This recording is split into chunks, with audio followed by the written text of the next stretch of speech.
Welcome to Q&A at CYC. It's very lovely to be here with you tonight to talk about a very important topic, a very simple question that can save lives. And as this is a live show, please text or call if you have any questions at all. We'd love to hear from you on phone number 0416 551 292. And we have a wonderful panel here with us tonight, starting with our beloved Shenouti. How are you, Buna? Good, thank you, Tess. Welcome. Thank you. Fady. How are you, Fady? Fine, thank you. Andrew. Hi, Tess. And of course, Kiro. Hi, Tess. So, before we go any further with the panel, we're going to move across to a live video on a very important matter that touches so many of our lives. So please tune in. There's something we need to talk about. It's happening in Australia and will impact many of us. Suicide.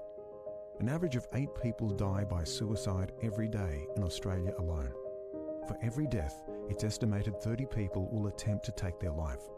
And 89% of people report knowing someone who has attempted it. So why is this happening? Research shows that when these 3 factors combine, it increases someone's risk of suicide. 1.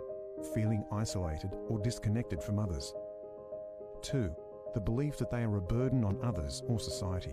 And 3. Having the means to take their life.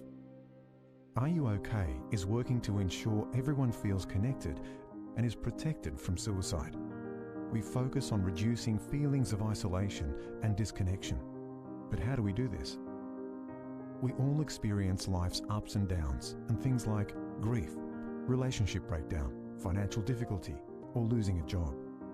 These moments can really challenge us, and sadly, many people feel they don't have anyone to confide in, but there is something that can help. You. Are You OK's impact is helping you make a difference to the people who are struggling with life. We do this by encouraging you to invest more time in the people around you, because when our relationships are strong, we're more likely to see those signs that someone's struggling. And when you see those signs, notice changes, or just feel that something's not quite right with your friend, colleague, loved one, teammate or neighbour, we want you to trust that gut instinct. Reach out to them and ask, "Are you okay?" You don't have to wait until they're in crisis. The earlier you reach out, the better the result. We know it can sometimes feel uncomfortable, especially if the person answers, "No, I'm not okay." And that's okay. But you can make a difference if you follow Are You OK's 4 conversation steps. 1. Ask, "Are you okay?" 2. Listen. 3. Encourage action. And 4. Check in. By making time to look out for those around you, you can help people feel connected and help them access appropriate support long before they think about suicide. If we all meaningfully connect with those who may be struggling with life, we can increase people's sense of belonging and create a world where we're all connected and are protected from suicide. Ask, "Are you okay?" and start a conversation that could change a life. Fady, our first question for the evening for you. Before we talk about this program, can you please give us a little bit of background about how the Are You OK idea came about and the foundation, please? The story started in 1995 when Barry Larkin was far from okay. Unfortunately, he committed suicide, leaving his family and friends in deep grief and endless questions. In 2009, his son, Gavin Larkin, wanted to honor his memory by honor and champion just one question: "Are you okay?" Trying to help and protect other families from the pain he endured. And this is how the foundation started. And since, they've been helping thousands around the country every year. That's wonderful. It's wonderful that it's helping so many people. That very difficult situation. So can you tell us a bit about some of the statistics around mental health and the challenges, please? The statistic actually horrific. It's been posted this year by Fair Work Australia, and it's showing 2 million around Australia live with anxiety and 1 million live with depression. Every day, nearly 8 Australians take their own lives. 8 of them are men. For the mental health issue at work, there is some occupation at higher risk more than others. The highest one are the people working in force, the police force and the defense force, and the firefighters. followed by teachers. And the last one, which is considered the lowest one, 13%, it is the people working at the support welfare and the health. So it's actually horrific. Yes, and I know just on the weekend I read a newspaper article that there's so much focus on the mental health now, and they're saying in Australia we spend about $1 million every hour, and even probably higher than that, and I think about 90 billion a year. So it's a huge amount, affecting so many lives, which is quite sad. Can you please share with us about the Are You OK program and talk a bit about how we can apply this? Are You OK is very important to our community and our lifestyle because, to be honest, everyone is struggling in his own way and everyone have his own struggle. Some people are better at hiding it, some are better at deal with it, some are not. So I prefer to ask whatever around me, are you okay? Because maybe he have depression and you can't tell. Maybe he have problems at home and you can't tell. That's why it's very important. The only issue is sometimes people say, it's none of my business, why should I ask? I have my own problems. But actually when you try to help someone and ask him if he's okay or not, by trying to helping him, you're doing good to yourself. By helping him, doing good to him and doing good to yourself. So the presentation we're going to see now, it will show you the 4 main steps we should follow and implement in order to ask someone, are you okay? So the first thing is the ask. So there is a lot of problems we face in daily life. It can be financial problems, can be relationship problems, illness, exams, stress at work. So the first thing you should do is ask, are you okay? So the next slide we're gonna see now, it's many forms of how we should ask. So like you can say, you don't seem to be your old self. What's going on? You can say another one, I don't see much of you these days. Where you been? Is everything okay? Second step is listen. And the most important thing is listen without judgment. So you can say something simply, so what's going on with you? Is everything okay? Please, please, do not say, I know what you've been through, what you're going through. Do not say, look to the bright side. Simply because if someone have a problem, he shifts all his focus into this problem. He's not going to look to the silver lining at the end of the tunnel. He's just focusing onto this problem. So just do say this. You can say, I'm here for you. How can I help? You're not alone. So this is all the things you can say. The next and the third step is encourage action. So you can say something like this. Did you see someone? Is there anyone? Did you talk to about this to anyone? What would help you to manage this load? What we can do to solve this situation or solve this problem? What we can change to make your life easier? Sometimes we will facing with denial. Some people will say, I'm okay, I'm fine. There is nothing wrong with me. They dealing with denial. So don't force yourself. Just tell them, I'm here for you whenever you need me. If you want to talk any time, I'm here. So the last step is check-in or follow-up. So you can say something, when I'm gonna see you next, let's catch up soon to see how it's going. These 3 words can change someone's life, can make a difference. So don't be shy to ask, because you may end up actually saving someone's life. Yeah. And Fady, is that something that it should only really be done in person? What about if you have a friend that calls you and you can sense in their voice that maybe there's something not okay? Like I said before, even if you don't sense he's okay or not, you can ask. Just ask. Because if he's hiding something, you're probably not going to feel it. If you actually feel it, you should start and encourage him to talk. If he stay in a state of denial or he doesn't want to talk to you, you can ask him, talk to your family, talk to someone you trust. So it's very simple. Just encourage him to talk to someone. Yes, and I did see also on the Are You OK website, they have some really lovely videos where people who've been through that have actually talked about. And sometimes there was one gentleman who was asked maybe 20 times by his boss, who's now a really lovely friend of his. And he said, at first I just kept saying, no, I'm fine, I'm fine. And then one day he said he felt comfortable enough to actually say something. You're right. So, yeah, I guess there's, even if you get the no, I'm okay once, it doesn't mean that we can have to stop caring. We can still... It depends on the time you're asking. Like 2 days ago, one of my managers came to me, and I was busy, very busy, trying to solving a problem, and it's time sensitive, so I didn't even look. I was staring at my computer screen. I didn't look at him, and he said, "Are you okay?" And I said, "Not actually, not really." And he just say, "Okay," and he left because he can see I'm focusing to solve this problem. Half an hour later, he came back and he said with me, "What's wrong? What's happening?" And I explained to him the issue and why I couldn't talk to him, why I was very busy. So don't try to push, just pick the right time and start asking. So timing is very important in these instances, and even I guess addressing it, if you were in the workplace, for instance, so what your friend did was just perfect because he gave you the space to do what you need to do, but he still followed up later. So I suppose that's the last point we were saying on the video, was about follow up. So no, that's really, really wonderful. And is there any situation or any time where we need to be careful? Because I guess some of the things that, and even I've worried about when I've asked a question, is that you might offend somebody.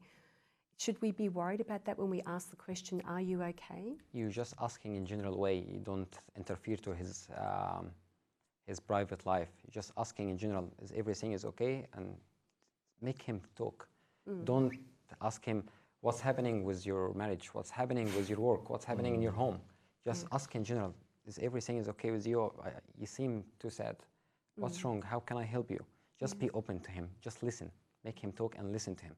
Don't judge. Don't try to fix him. There is a step after, so he can talk to someone professional. Just your part here is just to talk to him and listen. And what about their part? Because I've once had an Abuna say to me, it's very important to listen. Because when someone's in that state of mind and they're upset or anxious about something, it's like being a bird being caught in a room and you're just flying around and flying around and flying around and there's no way out. But when that door opens and you're released, there's freedom. So that dialogue, and in fact I had a really wonderful friend of mine call me this afternoon. She was saying the very same thing. That dialogue, the ability to actually speak to someone it's just such a releasing thing. So, apart from the asking, I guess the listening then is so key. And a lot of time being humans, we like to fix problems very quickly. This is a problem, Just listen, don't interfere, let him vent, say whatever he want to say. Yep. And does it change when there are different age groups? Does the approach change at all? Actually, it's not the same steps, the same 4 steps. It will fit any age group, but the way you're asking, you're not going to ask your 10 years old daughter, "Hey, are you okay?" You're gonna call her by her nickname. "Hey, Munchkin, hey, Jelly Bean, how you been? How is school? Are you okay? Is everything is okay with your friends?" It's just the way you're asking, but the same steps. Like start with asking, listen, encourage action, and follow up. Excellent, excellent. Thank you so much, Fady. Thank you, Tess. So Andrew, Are You Okay program runs in your workplace. Can you tell us a little bit about how that works and what's actually done when they do run this program? Yeah, we've got it at our workplace. We've had it for quite a few years now, probably about close to 8 years. When it first started, they started off by having a barbecue in the area. Not all my colleagues have our meal breaks at the same time. It's a fairly large workforce. Yeah. So they have a barbecue there and they had the brochures out, the posters around, and the management will come and speak a little bit about the Are You OK and how the system works, and direct us to the website as well to have a look at the videos. And they also had a monitor up in the screen there and had some videos showing of some of the people that have put it all together, and yeah, it was explained really well. Excellent. So lots of different ways to communicate, what we should do and the steps and the whole concept to keep it in the forefront of people's mind. So I imagine in your daily life you encounter a lot of people of the public, not just work colleagues. Can you tell us a little bit about how it's felt, if you've been able to use that in your role or in the public? Yeah, I have. Obviously, there's a lot of opportunity in the public life, dealing with probably anywhere between 500 to 1,000 people a day coming on and off the bus there. And there has been a few times where you see people, they're looking a bit down. So I just sort of like acknowledge them and just say hello and how you're going. And some of them look up with a big smiling face and think, oh, someone's actually said hello to me. It's happened one time with a homeless person. He was quite in shock that I actually said, "Good morning, how are you going?" And over time, he's got on the bus quite a few times, and I can see over the time that his interaction with me, he's actually now getting on the bus and he's actually saying good morning to me as well, and really appreciating it. And actually, when he gets off the bus now, he says thank you very much. And one day he actually gave me an orange. Now this is a homeless guy that appreciates the contact with someone. Like, I'm not sure what happens when I'm not there or whatever, but I get the feeling that he doesn't have that much interaction with people because he's not dressed nicely. He's fairly dirty. But I like to treat people, every person, the same with respect. And I'd like to know that if I was down and out and if I was not dressed nicely, that people would have the same respect for me. There is another occasion at work where one of my colleagues was very upset on a certain day with some information that he received over the telephone. When he ended the call, he got off the call and made a comment that really pricked my ears up. He said, I wish I was dead, I want to commit suicide. And that really got my ears standing up, and I thought, wow, you know, that's not good. So I went over to him and said, you know, let's go for a walk. Chose the time, got him away from everyone else because there was quite a few people there. And he opened up to me. I just asked him the question, you know, are you serious? Like, are you okay? What's happening? And he just told me that the situation was, you know, he spent a lot of money on doing exams and wasn't able to pass, so he had to pay money again to do more exams. And, you know, the stresses of financial stress of life and other things that were going on. But he assured me that he was okay. He just said that out of the spur of the moment. But I felt that that was an appropriate time to go and ask because, you know, it was blatantly obvious that who knows what could have happened. But now we've got a very good relationship, and whenever he's doing his exams again, he's always coming to me, I'm doing another exam now. It's Please wonderful. pray for me. And so, you know, hopefully with God's grace, he'll pass his exams. And I think it's a very important point because really they're Christian fundamentals about caring about people, about asking people. And I think, Abuna, you were saying the other day about a smile, how important just a simple smile is. Sometimes that's what people just need, a smile. Yes. You don't have to talk. Just give them a smile, and that will make their day. Is that what we call the silent preaching? Yeah, it is. A lot of people, as Fady and Andrew was saying, a lot of people actually just need that personal interaction. They need to feel accepted, especially that homeless man. Probably no one wants to associate with someone like that. The fact that for him they gave you an orange, that in itself tells you a lot. That made me feel like just unbelievable. The feeling that I got when he gave me the orange, I thought, now I want to go and just find him again and just give, you know, like, And I suppose it comes back to what Fady was saying, is that you're not just doing something for somebody else, you're actually doing something for yourself. And that joy and that love, it's serving. It's really, you know, love in action and service in action. And I imagine, Kiro, you see a lot of that in your day-to-day work as well. Yeah, most definitely. Yeah. Excellent. So in your experiences, what, and I'll open this to everybody, some signs, maybe we can all go around and just give a sign of maybe something to look for when we feel we should be prompted to ask, are you okay? Well, the example that I gave, that sign was pretty obvious. Yeah. But there are other signs, obviously, you look for. The main thing is get to know the people that you're around with all the time, get to know their demeanour, get to know their personality, be friendly with them, and get them, try to be friends with them, and they'll be friendly with you, and then you'll know on the occasions when they're not feeling fine. You know, if you're saying good morning to someone every day and they're saying, oh, good morning, how are you back every day, and then on the odd occasion we say good morning and then they say nothing, or you'll know. You'll sort of know there's something going on. Yes. And I think it works both ways too, because if we're all on the same program, my friends at work are on Are You OK as well.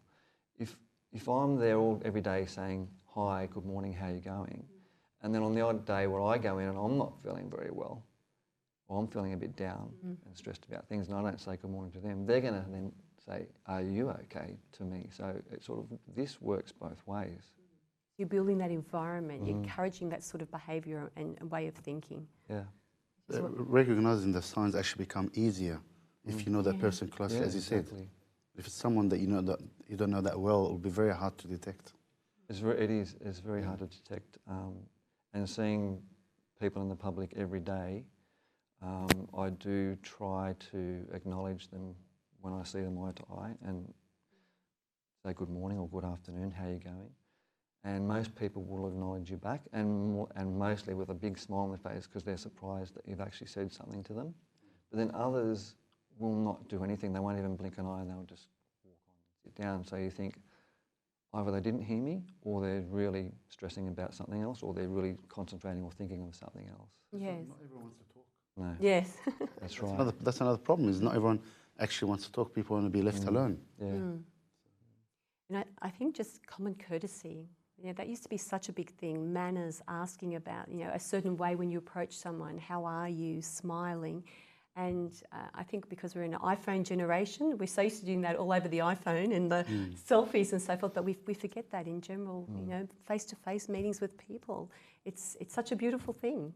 As you said, Boone, just a smile. And and I guess then one other thing is, and what I've heard from other people is that it's okay to ask the question, are you okay? But what about having the braveness, the desire to even go the next step, which is actually hear the person out? Because we could say we have enough of our own problems, life is difficult as it is. Yeah, we want to know that they're okay, but we don't want to have to deal with all the baggage and everything that comes around. Or what happens if they say, no, I'm not okay? That's right. Am I ready to actually go to the next step? Yeah. Am I equipped enough to go next step? Yeah, that's very true, because from what I hear, can actually cause a lot more damage if you don't do that the right way. Yeah. Well, we need to be ready ourselves. We need to make sure that if we do see someone that may need to be asked a question before we start the conversation, we need to make sure that we're ready ourselves. Are we in the right headspace? And are we allowing ourselves enough time after we ask them the question to actually sit and seriously listen to them and to be with them and to support them? Whereas if I've only got a couple of minutes before I've got to go somewhere, I'm not going to ask someone that looks like they might need to be asked, are you okay? I'm going to possibly maybe see if I can find somebody else that's got time, or make it a point to ask them later. But if I know I haven't got time, I'll just say, g'day, how you going, how's things? Like, not the are you okay point. We can at least sort of start a very gentle dialogue. And then I guess, even if you are off somewhere, we can say, well, we can catch up a little bit later, or, I'll give you a call a bit later, just so you start the conversation, which I think is a big part of the whole program, Fady, is like, start the conversation, not just leaving it. So, Exactly. Yeah, and as Fady said as well, it depends from one situation to another. You can't sort of say a standard question in the same tone to everyone regardless. It's on a case-by-case basis. Yes. And it needs wisdom as well, when to say it, how to say it, when to push, when not to push. There's a lot of variables at stake here. So. Okay. Thank you, everyone. We're going to go to an ad break, so please stay tuned and don't forget to send in your calls or text messages with your questions.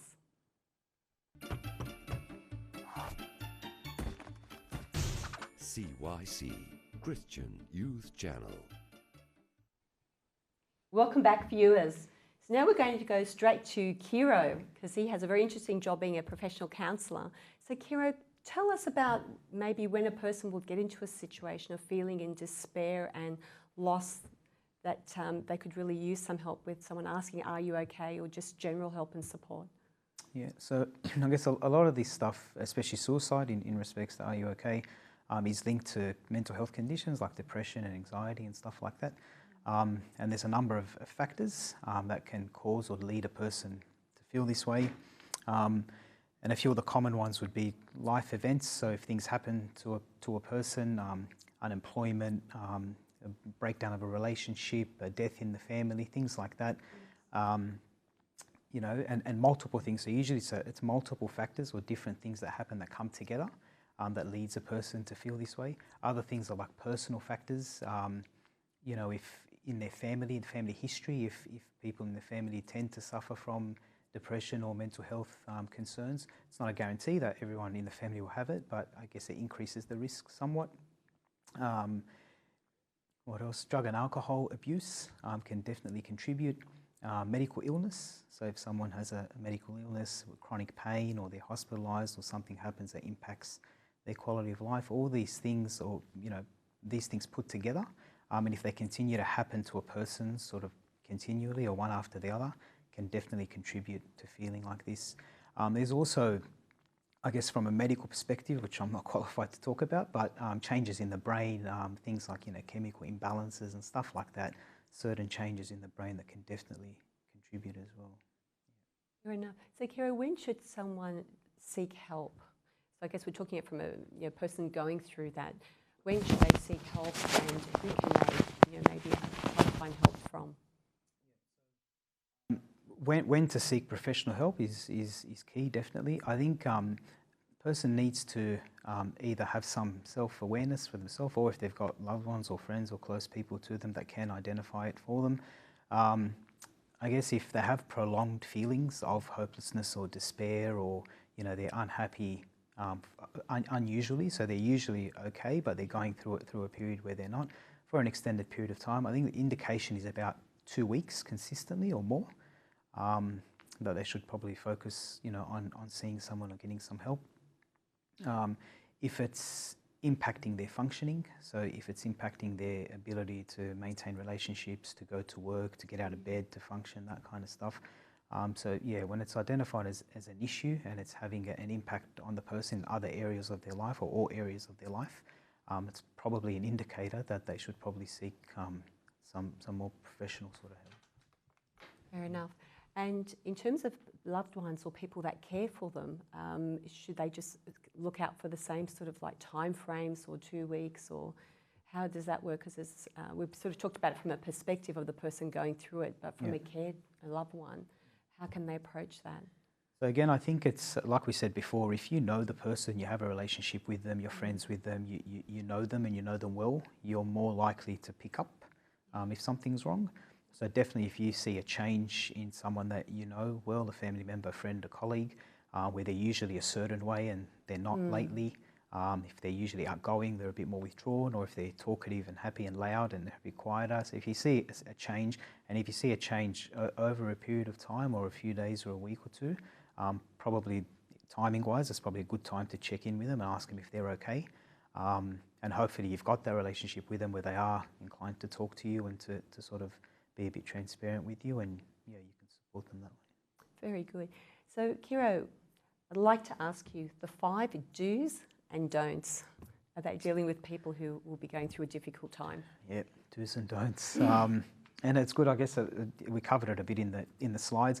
Probably the biggest do is to listen without judgment. So I guess this process of therapy, or as a counsellor, the function of listening itself is very therapeutic. So if someone has the ability to just sit there, vent, open up, be a bit vulnerable, get things off their chest, and they know that they're being listened to, they're being supported, they're being believed, that's very, very therapeutic and has a positive impact on its own. Yes. Yeah. So I heard somewhere that I think the big statistics and the biggest percentage actually people will just be feeling relieved is just by listening without even giving anything. Yeah. That itself is a big percentage of the remedy. Yes. Is Yeah. that right? Is that spot on, 100%. And that's probably the biggest do is listen. Like probably don't talk as much and listen a lot more in these situations. Show empathy rather than, I guess, sympathy. So, while it's well-intentioned, obviously, and you feel sorry for the person, but try to understand or think if you were in their position, how that would make you feel. So try and show some empathy. Be supportive. And with the support, I guess it's important to be guided by them. So at their pace, what they're comfortable with, they're the expert because that's what they're feeling, they're going through. So definitely be supportive and how you can help them, but be guided by them, not according to what you think they need. So trying to put on what you think would support them, it wouldn't be a good idea, because then it's just adding more pressure to what they're already going through. Definitely. Yeah. Or it may not be what they need, or it may be they're not comfortable with that. So definitely be guided by them. Some other do's, I guess, be available as much as you can. Look, and I guess just acknowledging that being in that position is not easy. If you're having to be a support to someone where they are depressed, or they're disclosing all this stuff, and you're not necessarily trained or you haven't experienced it before, difficult position to be in, can be very emotionally taxing on you and requires a lot from you. So that is the case. But as much as you can and within your capacity, to be available for that person. and to allow them to sort of talk and vent when they need to. Yeah. So. Some don'ts. Yeah. I guess the biggest one with this is don't tell the person to get over it, or don't try and sort of put some sense into them or give them a reality check. Don't tell them to get over it. Don't minimise it. Again, sometimes well-intentioned, where people minimise it, so they try and sort of show the person that what they're going through is not that bad. They compare it to someone else in a worse situation. You know, We always do that. I yeah, think we always do that. yep, we do. And we think we're doing them a favour, but actually... That's right, and that's our way of trying to help and to solve. And it's well-intentioned, but it's not effective, or not obviously what the person wants to hear. Don't try and give them the answers. If you think you know why they're feeling this way, don't tell them, oh, it's because you haven't gotten out of the house, or you just need a holiday, or don't try and give them the answers. Don't give them the reasons why they're feeling this way. Probably don't disappear as well. So if someone's comfortable enough with you, where they've spoken to you, they've made themselves a bit vulnerable and they've opened up to you, probably don't disappear after that conversation, where so similar to the presentation, check in with them, be available. Yeah. So what do you think about that, Abuna? I think as a priest, I think my job will be easier than all of you guys. Because that's my job. My part of my service, to be available for everyone. Yes. And many people will come open up to me. But I think it will be harder for someone to do that on a regular basis, as Kiro was saying, to be practical. I think they may need to have more than one person who's actually sort of looking after them. Yes. I think it will be so much draining on just one person taking care of that situation. Yes. And you'll in turn be affected by it. So I think if we can sort of share the load, if there's more than one person involved, I don't know, what do you think, Kiro? Yeah, definitely. And I think that's where you can, in your support to them, you can encourage them to see somebody. So if it is something a bit out of your control or out of your depth, or you think it's a lot more serious than just sitting down and having a yarn with someone, that's where you can encourage them to see someone, or what they think about seeing someone. Have they considered it?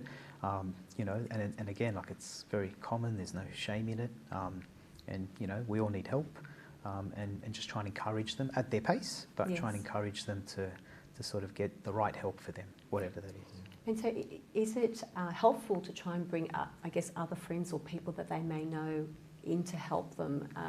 Again, I guess we just sort of, if we do that, we're taking it on ourselves, say this is what we think we could need. But one of the comments of a friend of mine is just that she had reached out to several different people, but everyone was just so busy with life, they were unavailable. Yep. So is that a good connection to try and bring them into other groups, or bring them around with other friends, or get in contact with their friends, say, hey, just check in because I can't today, as Andrew was saying earlier on. Yep. Again, I think at their pace and with what they're comfortable with, so not to do, again, what we think they need other people, they need whatever, but if that's something that, they're okay with, they're comfortable with, or, I'll come out with you and your friends, or, I've already told, this person this, so you can talk to them about it, they already know. So definitely if they're on board and that would help them and they're keen, 100% bring people on. I think as well, there's benefit in being honest. Yeah. So if you don't know what to say, or you feel they're looking, you for an answer or something, and you don't have it, I think being honest, look, I appreciate you telling me. I think it's great that you trust me enough to open up to me. I've never come across this before. I'm here for you and I'll support you. And maybe that's where, can we maybe see someone else that may be in a better position to help you, things like that. So just call it.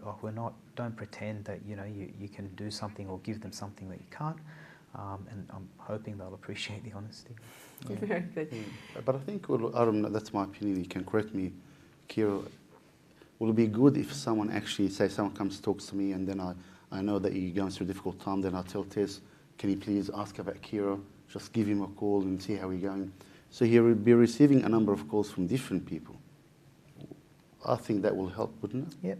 I guess it's done in a way where it's not unusual. So if you guys are a group of friends and something's happening with a particular person, and then you're not disclosing anything, you're not reaching any trust or anything, not telling anyone anything, but definitely, hey, check in with with this person, you know, see if we can all get together one night. And then when they get the phone call from that friend, it's not unusual, it's not bizarre, it's, you know, it's not like something's been shared that shouldn't have. It's in the normal realm of the friendship, definitely. And more people checking in, more people hanging out, and it's a group of friends, 100%. So that's the last point that Fady was talking about, check-in. Check-in, follow-up. Yes, absolutely. So Buddha, we might ask you a question now, if that's okay. Of course. So one of the things that we have come across, and I've heard, I guess in our Coptic community as well, as we talk about, the misconception of if you're going through anxiety, going through a difficult time, or suffering depression, that it's related to your spiritual path, or you don't have enough faith, or you're not praying hard enough. Can you talk to us about that, Abuna, and what the Bible says about that as well? It's a very important point, because a lot of people actually make a direct link or connection between your mental health and your spiritual level or faith level. And this is, as you said, it's a big misconception, because obviously it doesn't mean that if you're going through a difficult time, you will feel anxious or going through depression. It does not mean that you're away from God. It does not mean that you lack faith. It does not mean that you're not a good person. And a lot of people come to me, talk to me, saying during confessions or guidance, they're going through a difficult time, but at the same time, they're feeling extra guilty because they think, how can I be a Christian and going through depression? How can I be a Christian and feeling sad? Yeah. If I truly have true faith, I shouldn't be feeling that way. So they actually have extra guilt on top of the normal problems, is because of that link, because they're making that link. Because there's always a stereotype associated with it. Yeah. And obviously, people don't want to talk about their mental state. Yes. And it's something like people keep away from, because they're afraid of people labeling them, being labeled, and there's something wrong with you. Yeah. So obviously, this is a big misconception, and we can see that if we look at the Bible, there's many stories in the Bible about personalities, people who are very, very famous and very well known to be courageous and very strong. Yeah. And they went through difficult times, and they went through periods of depression, even suicidal thoughts to some extent. We can say many examples from the Bible. We'll look at Elijah, for example, Prophet Elijah. Yeah. He was known as a very courageous, very strong man. Yes. And we can see that all of a sudden he got scared from Jezebel, and then he ran away from her. Yes. He was hiding in a cave, and he was fearful for his life. And he told God, God, take my life now. I'm not better than my fathers. So he had very low self-esteem. He felt inferior. Yes. And he got scared from God, and he fled. The strange thing about that is, if you read chapter before this, so we're talking, if people want to read it, you'll find that story very interesting in the book of Kings, 1 Kings, chapter 19. Yep. But if you look back to chapter 18, you'll see something very strange. You'll see that at one chapter before, if in a few verses before, Elijah did a wonderful miracle. He prayed, and fire came from heaven and accepted the sacrifice, and God accepted the Lord as their God, and they killed the prophets of the Baal, the idols. It was a great victory for him. Just a few verses before. So you would think that victory would... Exactly. Yeah. Exactly. Carry him through. So can I just ask you the Bible verse, Philippians chapter 4, verse 6 to 7, where it says, do not be anxious about anything. And it continues. So yes, it's almost, one would easily think that, if I'm a good Christian, I should not be anxious. And Christ is supporting us, the Holy Spirit's with us. But sometimes, I find that our body just takes over when we're in a stressful situation, or, as Fady was saying before, we keep thinking about the same things. We fall into this frame. So can you please talk about that a bit, Abuna? To put it in context, can we actually, I'll read that part. It's a couple of verses that Tess was talking about. But I want to read a number of verses to put it in context so we know the whole picture. This is actually from the Epistle of Philippians, St. Paul to Philippians chapter 4. And this is what it says. It says, rejoice in the Lord always. Again, I will say rejoice. So this is what we're talking about. Are you okay? Starting with rejoice. Okay, and it says, let your gentleness be known to all men. The Lord is at hand. So the Lord is near. This is a beautiful verse because it's actually dealing with the different steps that we need to do to actually overcome this.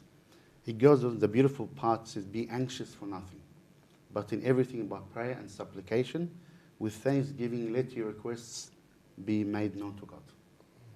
And the peace of God will surpass all understanding, will guard your hearts and minds through Jesus Christ. And it goes on.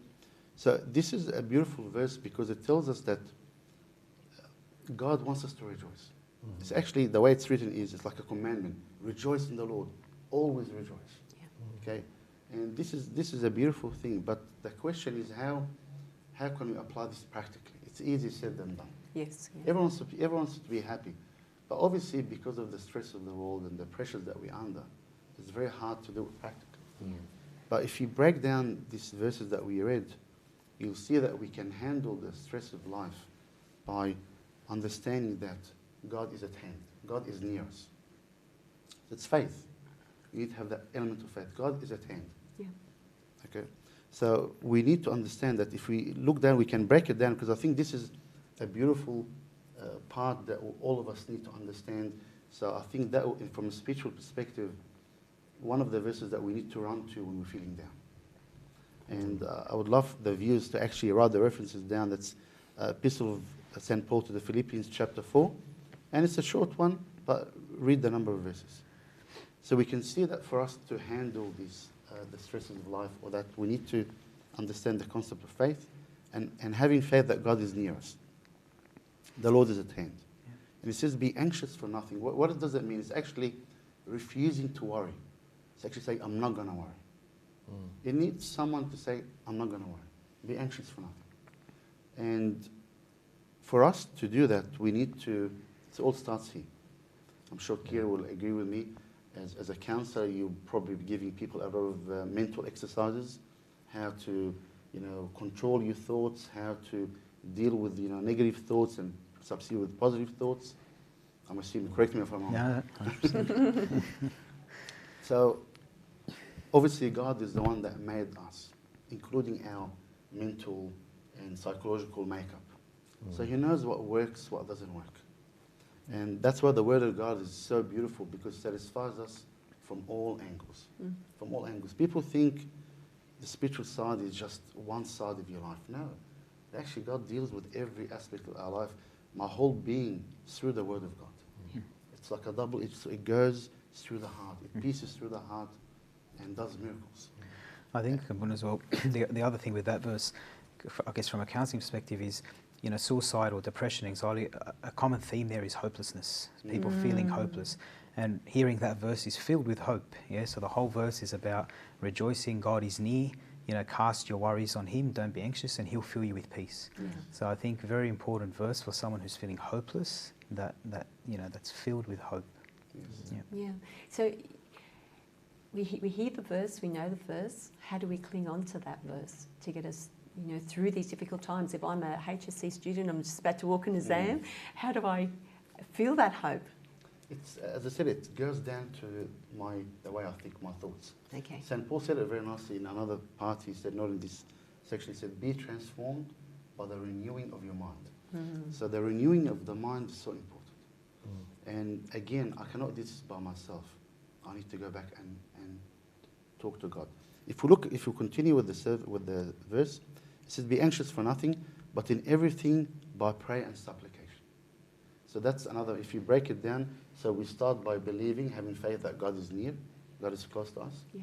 We need to rejoice, we need to be happy. God actually wants us to be happy, because some people think God wants me to upset. God wants me to be crying all day over my sins. And we sometimes stretch this concept of I'm a sinner, I need to repent, I'm bad, too much, to the extent that people fall into despair and they feel like they can't rejoice. A Christian cannot be happy because he's sinful. That's the wrong mentality. That's not right. Otherwise, St. Paul would have said, rejoice in the Lord. Always rejoice. Always. Yes. So this is like a commandment. We need to be happy. When I heard something the other day, it was, thank God for everything, always. Beautiful. Remember that? So no matter what happens, thank God. Always thank God. Things go wrong, you might think it's going wrong, but it's happened for a reason. This is exactly the next part. Because it said here, in everything by prayer and supplication with thanksgiving. Exactly what you said, Andrew. with thanksgiving, let your requests be made known to God. So the element of thanksgiving is so important. Yes. Because the more we give thanks, the more actually we'll be happy. Just try in the morning, wake up and say, thank you, God, for this, thank you for that, thank you for this, thank you for that. Automatically, you will feel happy.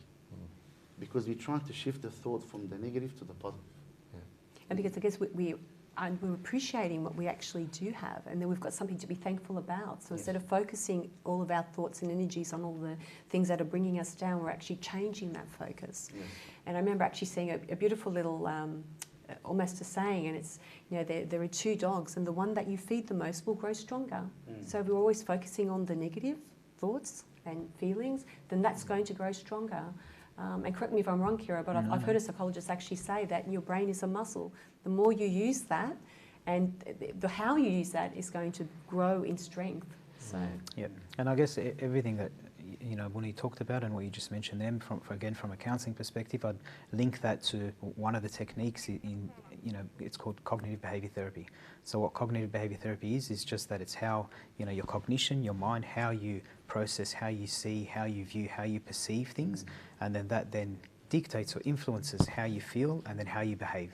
yeah. So if the thoughts are negative and you see things in a negative light, and that's your thinking, that then translates to how you feel, your emotions, which then dictates or impacts on your behaviour. And then if you can shift that, or if you can challenge that to not be so negative and have a more positive sort of chain of thought or perceive things in a different way, again, that'll impact on how you feel, which will then impact on how you act or your behaviour. And I think that's where Christianity, and I guess for being Christian counsellor, where Christianity ties into a technique like CBT, where things like that of God's here, God's around, God loves us. The verse you just read, there's hope in the Lord. It gets better afterwards. Yeah. Exactly what he's saying. It goes further, verse 8, which I haven't read. It says, finally, brethren, whatever things are true, whatever things are noble, whatever things are just, pure, lovely, of good report, if there's any virtue, anything praiseworthy, meditate on these things. Excellent. Meditate on these Excellent. things. Abuna, can I stop you for a moment because we have a caller that wants to ask a question. So I believe her name is Linda. Linda, please ask your question. Thank you so much. Hi, Tess. Thank you so much. I was just wondering if you could shed some light or some advice on what the best option would be if I have a friend or a family member who is rejecting help, if they're in a bad situation in terms of financial needs or they're going through a rough time with family problems. What would be the best approach to help them even though they are rejecting the help? Okay, so we'll just repeat that question. So Linda's asking, please correct me if I'm wrong, Linda, but if we have a family member, someone close to us that we think needs that help, what is the best approach to start the conversation? Yes. Correct, yeah. We everyone like to have we'll move down the line and we can all have a different view. Yeah. Or if there is a different view. So I guess, again, like similar to what we've discussed, check in with them, ask them if they're okay. Again, if you've got that relationship with them, you're probably in a good position to be able for them to open up and for them to disclose what's going on. If they're being resistant or they're in denial and that denial stretches for a period, keep checking in, and I guess just get the message across to them that you're there for support when they want to, when they're ready to, when they need to, that you're there. Yep. Fady, Okay, Andrew, would you like to add to Sorry, that? so it's just about being there for them and just supporting them until they're ready to open up to you. So it's just about being there for them and supporting them till they're ready to open up for you. Yep. Okay, before you actually have the conversation. Okay. Does that answer your question, Linda? Yes, definitely. I do have one more question to ask. Ask away. If I feel that they're coming to a certain point where they're in a situation they do need help, do you think it's best that I consult another family member to just make sure to keep an eye on them or to look after them and maybe talk to them as well to encourage them to seek help? Or would that be something to maybe wait until they're ready to open up and ask for the help themselves? Good question, Linda. So Linda's just asking, would it be a good idea to ask another family member to keep a watch out for them and maybe ask about them as an extra support. Is that right, Linda? Yes, correct. What do you think? I think it depends on how close that other family member would be. We need to make sure that the person that will help them, that will actually close to them, that will accept them. So true. Because not all family members are that close to each other. Yes. There's some people closer than others. Yeah. So we need to choose the people carefully to make sure they're not going to be rejected and to make sure they're going to actually accept it, because it may actually sort of cause more harm than good. And That's a very good point, Awad. He needs to be trustworthy, very so much, he Father. doesn't say anything to anyone else. Yeah, Doesn't Linda's cause saying so. harm. But Fady was just saying, sorry, Fady, you were saying He needs to be trustworthy. this Trustworthy. person, so because he doesn't want to swap the information or say to a different person he doesn't want to know. yeah, very Doesn't good, want to tell. very good point. And perhaps even someone that, if they do hear about that problem, they're not going to have feelings themselves, so get caught up in something, you know, because we love these people who are next to us. So it might actually, be a difficult thing for someone to listen to or to hear or to try and help. Andrew, would you like to share anything? I think you just need to be there. Be there, listen to them, listen and honestly listen without judgment. And just be there with them all the time and just keep an eye on them and just hear what the problem is. Yeah. And a lot of the times just them being able to speak to someone close and to have a bit of a release is a great thing for them. Yeah, it's going to be one of the most important things, I would say. Yeah. So Linda, I hope that's helped you. Thank you so much for asking the question, and we'll keep you in our prayers and your family members. So now we would like to just move across to a little video to recap on everything that we've just been talking about, the 4 steps. So please enjoy this video. It's very cute, very lovely. And we'll go to the video now, please.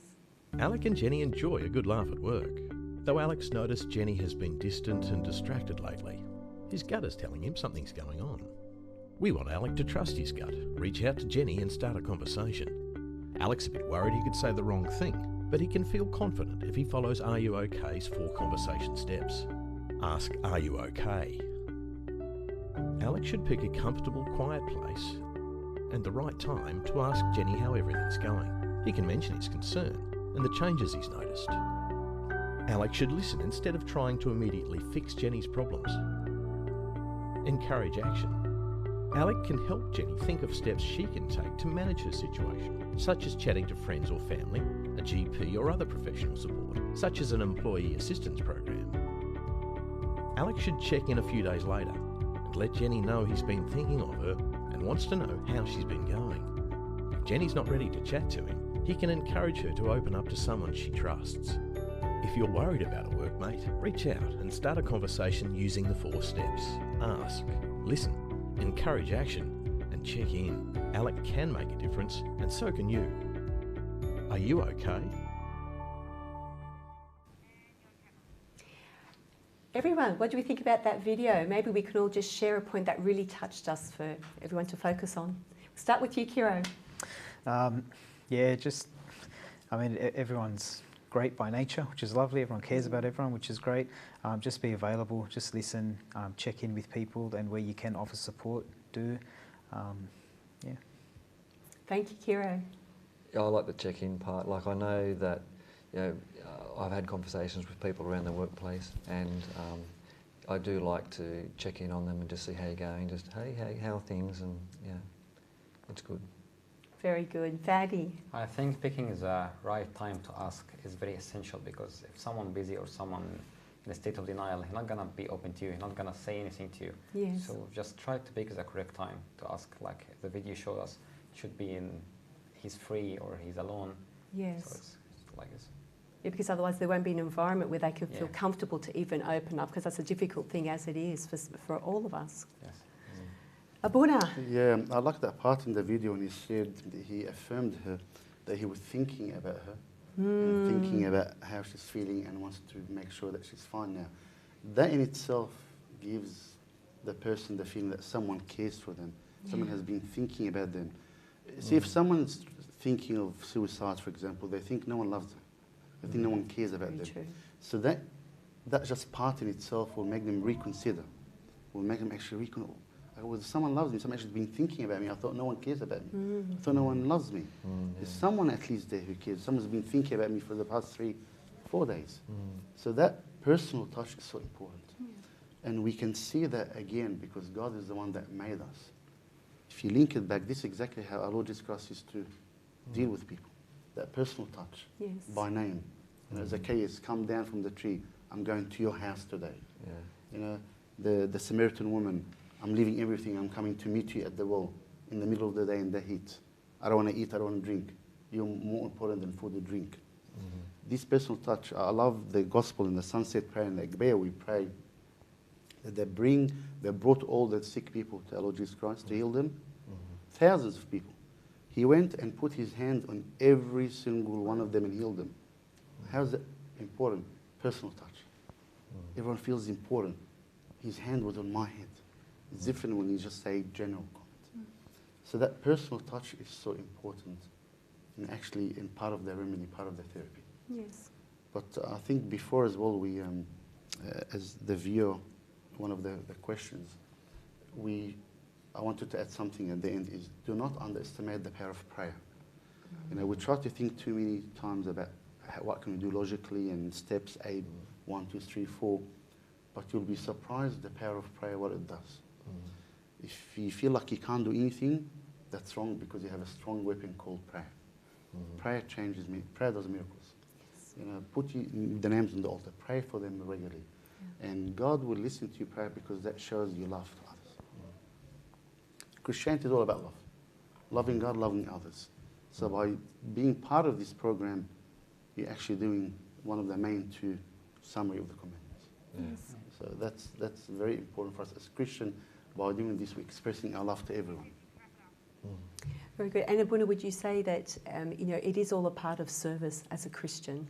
You know, showing that love, showing that care. And I really love the 2 points that you mentioned because when I had this conversation with my friend this evening, the one thing she said is that no one ever comes to visit me, which is the personal touch. No one ever calls me. Again, another form of personal touch. So thank you so much, Abuna, for sharing that.